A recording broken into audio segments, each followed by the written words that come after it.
Assalamualaikum warahmatullahi wabarakatuh. Halo sobat pemburu kisah, kita jumpa lagi di Mystery Zone.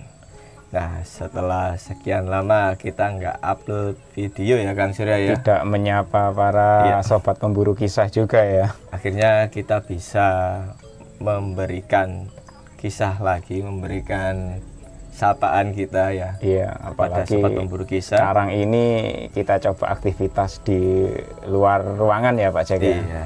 Jadi kemarin kita berdua sempat sibuk ya, Ada dengan kesibukan. aktivitas masing-masing. Nah, sekarang ini kita akan memberikan satu buah kisah, yang mana kisah ini kita dapat ini sebenarnya udah beberapa waktu yang lalu ya, Iya, Kang, sudah ya. cukup lama. Cuman ya. kita belum sempat untuk berbagi dengan sobat pemburu kisah. Kisah ini dibagikan oleh Mbak siapa kemarin? Mbak Sela ya. Mbak Sela. Mbak Sela ini membagikan kisahnya yang terjadi di tahun berapa itu kemarin Kang Surya? Ya, di tahun 2014 atau 2015 ya Pak Jack ya. Waktu keponakannya masih kecil ya. Ya. Nah, bagaimana kisah dari Mbak Sela ini? Monggo silakan Kang Surya dikisahkan untuk sobat pemburu kisah. Ya. Oke Pak Jack, terima kasih juga Mbak Sela. Beliau ini punya pengalaman yang cukup misterius Pak Jack ya. Mungkin juga bisa jadi dialami oleh beberapa rekan-rekan sobat pemburu kisah di sini ya. Jadi Mbak Sela ini sering kali itu dia selalu salah tingkah dan kadang agak takut salah sikap itu terhadap keponakannya sendiri. Jadi anak dari kakaknya. Ya kebetulan waktu itu keponakannya itu di tahun itu masih batita lah. Baru menjelang 3 tahun katanya Pak Jack. Dan Mbak Sela ini memang merasa, bukan hanya Mbak Sela saja, termasuk kakaknya atau kedua orang tuanya si balita ini, si Lula ya, sebut saja Lula namanya, cewek dia.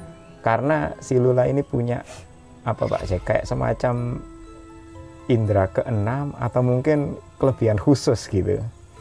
Jadi bisa merasakan atau bisa melihat, mendengar, dan juga bisa mengetahui hal-hal yang tidak diketahui oleh orang-orang pada umumnya. Karena itulah kadang-kadang Mbak Sela ini setiap kali bersama Lula ini dia selalu mengalami kejadian-kejadian yang sangat luar biasa, rasa penasaran dan rasa ketakutan yang sangat luar biasa bagi Mbak Sela.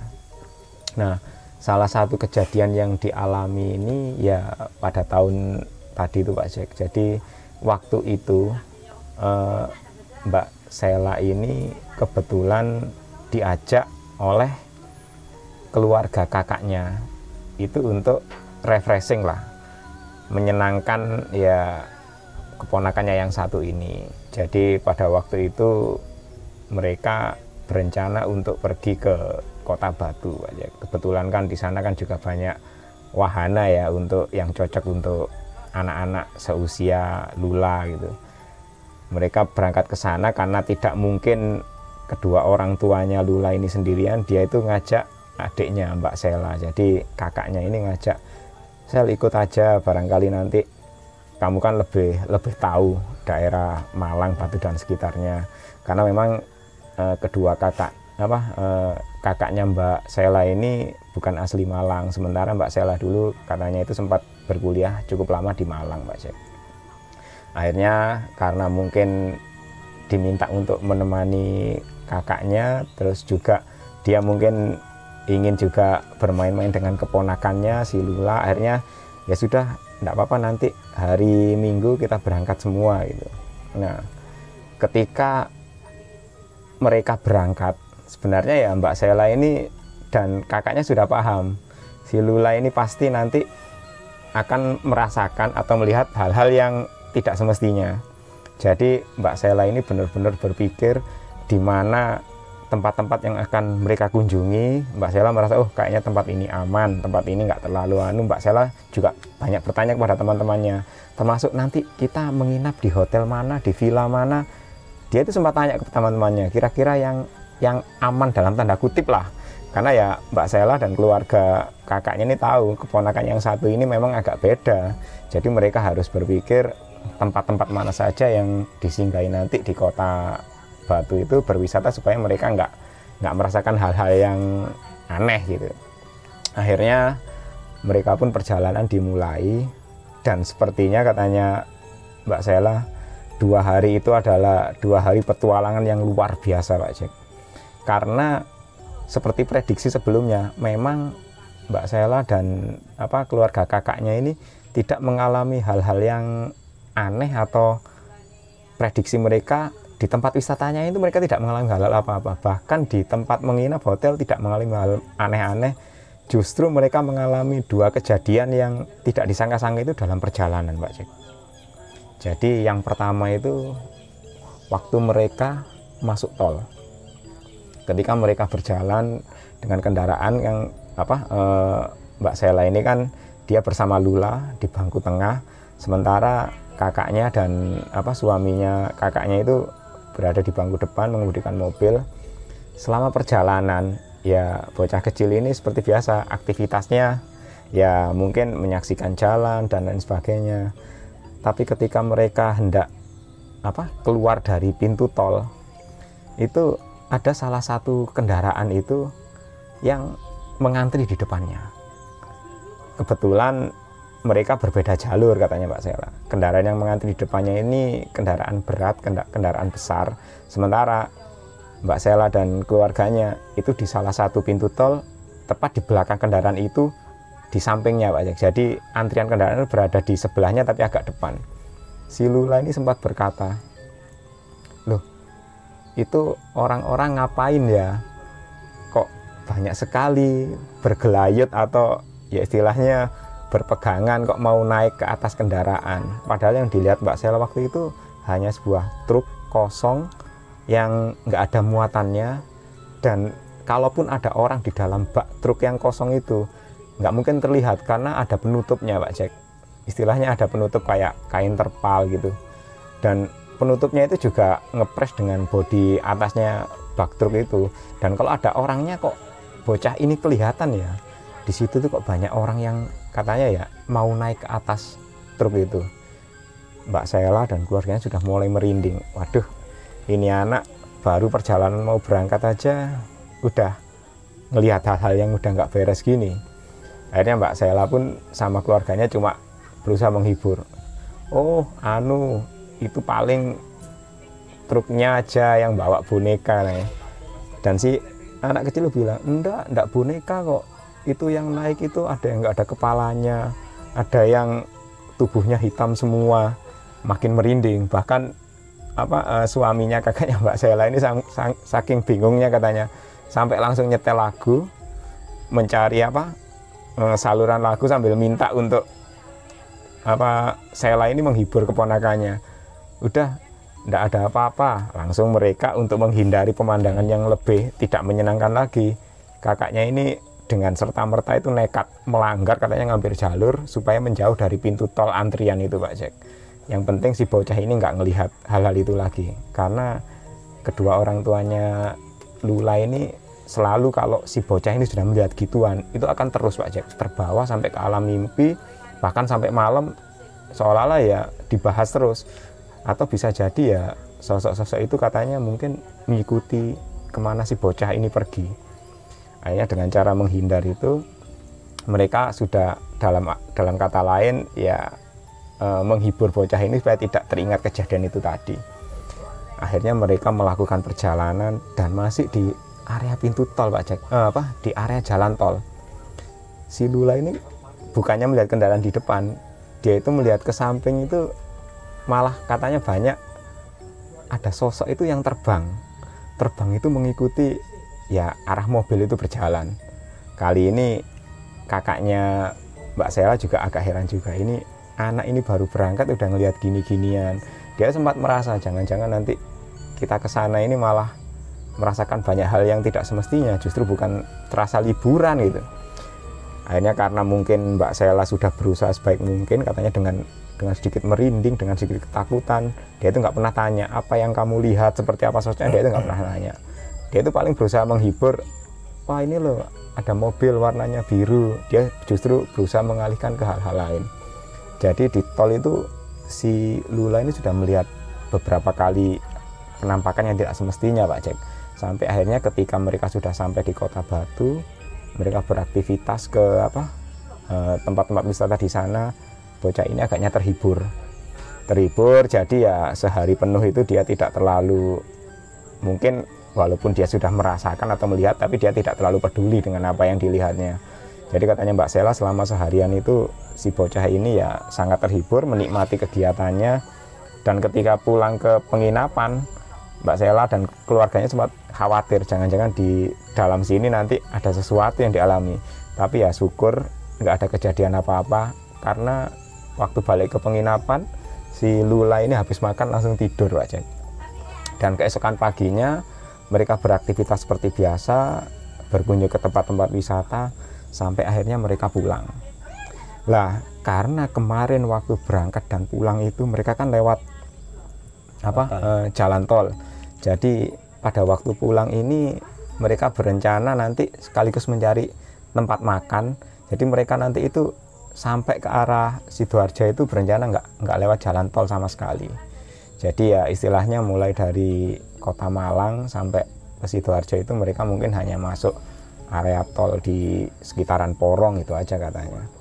Mereka sepakat berhenti di salah satu depot makan yang itu memang cukup cukup lama berdiri, dan juga masakannya juga cukup banyak, masakan lokal lah, masakan Jawa katanya. Ya Mbak Sela ini hanya menceritakan bahwa rumah makan atau depot itu berada di antara Kota Malang sampai Porong lah, dia tidak menyebutkan di mana. Nah, tempat ini memang sudah cukup banyak lah, yang walaupun bukan tempat yang legendaris, tapi banyak orang-orang yang sering berhenti di sana. Dan katanya Mbak Sela itu, dia dan keluarganya itu sudah sering makan di sana itu semenjak tahun 95-an lah, Pak Jack. Ya mungkin waktu Mbak Sela masih masih anak-anak mungkin ya, dia sama keluarganya sering mampir ke sana kalau ada acara di Malang gitu. Ketika mereka berhenti di sana, suasana sudah cukup ramai dengan pembeli, Pak Jack. Jadi waktu itu jam 3 sore, menjelang pokoknya habis asar katanya, menjelang sore lah. Jadi Mbak Sela dan keluarganya itu berhenti di sana, mereka memesan makanan. Dan si Lula ini mungkin karena kecapean ya, tapi karena waktu turun dia diajak makan, si bocah ini terbangun. Nah, rumah makan itu tempatnya cukup nggak terlalu besar, Pak Jack, tapi di situ orang-orang yang membeli cukup banyak. Jadi dia itu ada kayak meja-meja gitu katanya. Di tengah itu tempat orang-orang makan, kemudian tempat jualannya itu ada kayak meja kaca, rak kaca yang makanannya ditaruh di sana. Nah, si Lula ini nggak henti-hentinya memandang ke arah etalase kaca itu, Pak Jack, di mana di situ banyak terdapat makanan. Dan Mbak Sela termasuk kakaknya dan suami kakaknya sempat penasaran, ini bocah kok bangun tidur duduk kok pandangannya hanya ke arah satu titik saja, bukan di kasirnya, tapi di tempat makanannya disusun, dijajar-jajarkan itu, Pak Jack, di atas piring-piring itu. Ngapain ini bocah kok fokus ke sana terus? Dan biasanya kalau seperti itu Lula ini melihat sesuatu, tapi memang waktu itu karena tidak sempat Mbak Sela ini bertindak ya, si bocah ini sempat ngomong duluan, Pak Jack. Dia itu cuman nyeletuk tapi suaranya cukup kenceng. Tante, itu ngapain kok ada anak kecil di atas piring? Kaget. Bukan hanya Mbak Sela yang kaget, kakaknya, terus suaminya kakaknya, termasuk mungkin ada pelayan depot atau rumah makan itu sempat kaget juga melihat bocah ini berkomentar gitu, walaupun suaranya nggak keras, tapi ya orang-orang di sekitarnya kan dengar, Pak Jack. Dan nggak berhenti di situ saja, Sela tempat bilang, itu kok ada anak kecil 3 orang di atasnya piring. Ya, yang dilihat Mbak Sela waktu itu hanya piring tempat naruh makanan, lauk dan sayur aja, Pak Jack. Tapi mungkin apa yang dilihat si bocah ini udah beda. Bahkan katanya dia itu sempat membalas, itu anak-anaknya itu melambai-lambai tangan ke arah aku katanya. Jadi mungkin yang dia lihat itu kayak sosok-sosok yang anak kecil di atas piring itu melambaikan tangan. Akhirnya karena kondisi sudah tidak memungkinkan, Mbak Sela terus suaminya kakaknya cepet-cepet ya mengurungkan niat Pak Jack untuk makan di situ. Segera mereka hanya ya istilahnya membeli minuman botol saja, air mineral gitu, segera cabut keluar dari tempat itu dan mencari tempat makan lain. Dan yang paling dirasakan tidak nyaman waktu itu adalah suaminya sama kakaknya Mbak Sela, suaminya kakaknya Mbak Sela dan kakaknya. Jadi dua orang suami istri itu sempat kayaknya ya waktu membayar minuman itu orang-orang di sana itu pelayan itu kayaknya sudah menatap dengan tatapan yang sangat tidak nyaman, sangat tidak enak sekali. Ya sepertinya sudah khawatir ada hal-hal yang tidak enak gara-gara celedukan anaknya tadi. Jadi mereka cepat-cepat pergi. Sepanjang perjalanan mereka ya nggak henti-hentinya, ya antara bingung tapi juga bersyukur nggak jadi ke sana. Seandainya tadi sudah terlanjur beli makanan terus si Lula bilang seperti itu, wah apa jadinya, salah tingkah semua orang-orang di sana nanti. Karena memang ya Mbak Sela sendiri tidak tahu apakah yang dilihat Lula itu hanya sekedar ya makhluk-makhluk yang kebetulan hanya melintas di situ, atau mungkin ya makhluk-makhluk yang memang dalam tanda kutip tinggal di situ. Jadi ya Mbak Sela selama ini memang sering kalau dulu dia dan keluarganya mampir ke tempat itu, tapi ya dia tidak berani memastikan bahwa mungkin orang-orang sudah berpendapat wah jangan-jangan makhluk-makhluk itu dalam tanda kutip dipelihara. Tapi Mbak Sela tidak terlalu yakin, ya dia merasa positive thinking lah, karena selama ini dia kalau dan keluarganya kalau makan di sana juga tidak merasakan hal-hal yang aneh, juga tidak merasakan hal-hal yang mistis. Bisa jadi ya apa yang dilihat si Lula itu tadi ya hanya sekedar melihat sesuatu, atau mungkin ya lebih dari itu. Mbak Sela sendiri juga tidak tahu Pak Jack. Jadi setelah kejadian itu Mbak Sela dan keluarganya ini sampai pulang juga ya istilahnya merasa kalau pergi-pergi dengan Lula lagi itu memang harus dalam tanda kutip keberanian dan nyali itu ekstra Pak Jack. Artinya siap lah kalau nanti di tengah jalan itu ada sesuatu, apalagi kalau bocah ini nyeleduk seenaknya sendiri gitu, ya harus siap-siap lah nanti bagaimana ngatasinya. Jadi itu suatu pengalaman yang luar biasa bagi Mbak Sela. Tapi ya untunglah katanya kemarin ya beberapa waktu yang lalu waktu cerita ke kita, si Lula ini setelah agak dewasa gitu, sudah masuk sekolah, apa yang dia rasakan itu sudah mulai berkurang, nggak seperti dulu waktu dia masih balita Pak Jack. Jadi itu pengalaman Mbak Sela yang memiliki keponakan punya kelebihan khusus itu Pak Jack ya. Iya, jadi kadang-kadang ini anak-anak kecil ya terutama ya, ini banyak yang punya sensitivitas yang tinggi terhadap hal seperti itu. Betul. Ini banyak, tapi itu juga menakutkan bagi orang-orang di sekitarnya. Betul. Sih. Jadi ya, atau mungkin kebetulan gini, ya mending nggak tahu lah daripada tahu. betul. Gitu kan. Maka itu yang banyak diceritakan Mbak Sela di ceritanya ke kita ini kan, bagaimana dia itu tiap kali harus bepergian mengajak keponakannya Lula, dia itu harus punya nyali double aja. Karena nyali ya kalau misalkan si Lula ini melihat sesuatu, kemudian nyali kedua itu kalau dia kayak itu tadi nyeletuk di tempat umum, di mana di tempat itu ya mungkin ya kayak tempat usaha ya khawatirnya ada orang-orang di situ yang tersinggung. Juga tahu juga itu benar kan tadi kan, entah itu makhluk itu memang di situ atau mungkin hanya sekedar mampir di situ. Betul sekali. Ya, terima kasih atas kiriman kisahnya. Dan untuk sobat pemburu kisah, terima kasih sudah menyimak kisah hari ini. Dan jangan lupa untuk like, subscribe, tinggalkan komentar di bawah, serta ikuti terus kisah-kisah kami selanjutnya. Assalamualaikum warahmatullahi wabarakatuh. Bye-bye.